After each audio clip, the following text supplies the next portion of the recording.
اصل میں تو جو اصل مقام ہے وہ تو نبی کریم سرور عالم صلی اللہ علیہ وسلم کا یہ ارشاد ہے کہ ان تعبد اللہ کأنک تراہ، اللہ کی عبادت اس طرح کرو جیسے کہ اللہ کو دیکھ رہے ہو۔ تو اللہ تبارک و تعالیٰ کو اپنے سامنے تصور کر کے عبادت کرو۔ فَإِن لَّمْ تَكُن تَرَاهُ فَإِنَّهُ يَرَاكَ۔ اور اگر فرض کرو کہ اس کے دو معنی ہیں اس جملے کے، لیکن ایک معنی کے مطابق کہہ رہا ہوں کہ اگر یہ تصور باندھنا مشکل ہو کہ میرے سامنے اللہ جل جلالہ ہیں، تو کم از کم یہ تصور کر لو کہ وہ مجھے دیکھ رہے ہیں۔ یہ تصور کرنا کہ میرا اللہ میرے سامنے ہے، میرا پروردگار میرے سامنے ہے، اصل یہ ہے، اور وہ اتنا مشکل بھی نہیں۔ اگر بالکل ناممکن ہوتا تو اس کا حکم ہی کیوں دیا جاتا؟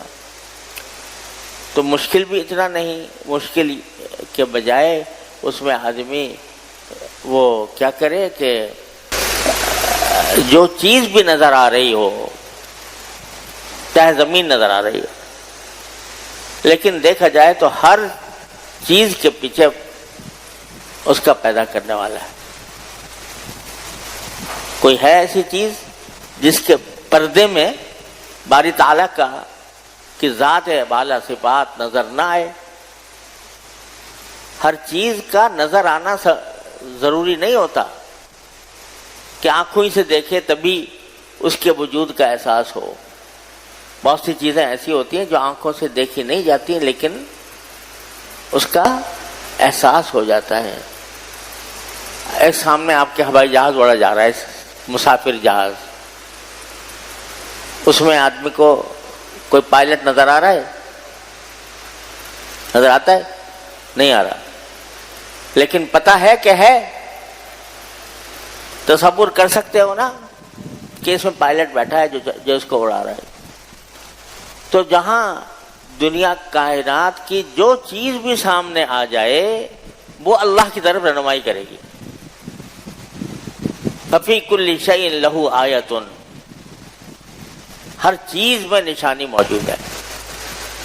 یہ معنی ہے ان فی خلق السماوات والارض واختلاف اللیل والنہار لآیات لأولی الالباب الذین یذکرون اللہ قیاما وقعودا ویتفکرون فی خلق السماوات والارض۔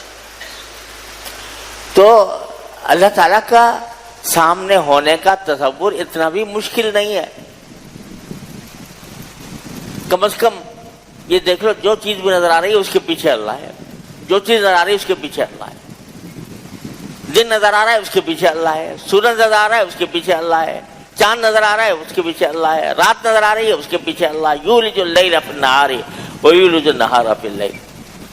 کون سی چیز ایسی ہے جس سے اللہ تبارک و تعالیٰ کے اوپر استدلال نہ کیا جا سکتا ہو، جس سے کی بنیاد پر اللہ جل جلالہ کا جلوہ نظر نہ آئے؟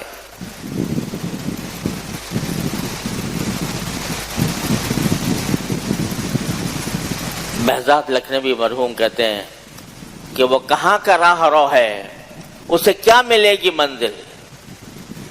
وہ کہاں کا راہ رو ہے، اسے کیا ملے گی منزل؟ جیسے ہر قدم پہ ہر سو تو ہی تو نظر نہ آئے۔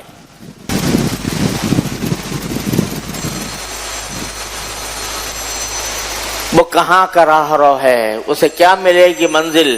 جسے ہر قدم پہ ہر سو تو ہی تو نظر نہ آئے۔ تو اگر اللہ تبارک و تعالیٰ یہ احساس پیدا فرما دے تو کوئی مشکل کام تو نہیں ہے کہ آدمی یہ تصور کرے میں سجدہ کر رہا ہوں تو کس کو کر رہا ہوں، میں کھڑا ہوں تو کس کے سامنے کھڑا ہوں، میں جھک رہا ہوں تو کس کے سامنے جھک رہا ہوں۔ اتنا مشکل نہیں ہے، بس ذرا سا دھیان اور توجہ اور مشق کی ضرورت ہے۔ اور ہم جیسے کمزوروں کے لیے ایک طریقہ یہ بھی ہے، اور وہ بھی تجربے سے بڑا مفید ثابت ہوا، کہ آدمی نماز کے وقت میں یہ تصور کرے کہ میں بیت اللہ کے سامنے پڑھ رہا ہوں، چشم تصور میں وہ بیت اللہ کو دیکھے کہ میں حجر اسود کے سامنے پڑھ رہا ہوں، میں ملتزم کے سامنے پڑھ رہا ہوں، میں رکن یمانی کے سامنے پڑھ رہا ہوں، میں حتیم میں پڑھ رہا ہوں، میں میزاب رحمت کے نیچے کھڑا ہوں پڑھ رہا ہوں. یہ تصور جما کے کھڑے ہو گئے تو انشاءاللہ تعالی اللہ تبارک و تعالی راستہ پیدا فرما دیں گے. دیکھو بزرگوں نے فرمایا کہ طرق الوصول الی اللہ تعالی بعدد انفاس الخلائق، اللہ تعالیٰ تک پہنچنے کے راستے اتنے زیادہ ہیں جتنے انسانوں کے سانس. ہر ایک آدمی کے لیے اللہ تعالیٰ تک پہنچنے کا راستہ مختلف ہو سکتا ہے. کسی کو اس طرح اللہ ملتا ہے، کسی کو اس طرح ملتا ہے، کسی کو اس طرح ملتا ہے. تو ان چیزوں میں سے جو چیزیں میں عرض کر رہا ہوں، جس کا جس طرف میلان اور رجحان ہو اور جس سے مناسبت زیادہ ہو وہ طریقہ اختیار کر لے. سب سے اچھا یہ ہے کہ سوچے کہ میرے سامنے اللہ میاں کھڑے، اللہ تعالیٰ موجود ہے، میں آپ کے سامنے کھڑا ہوں.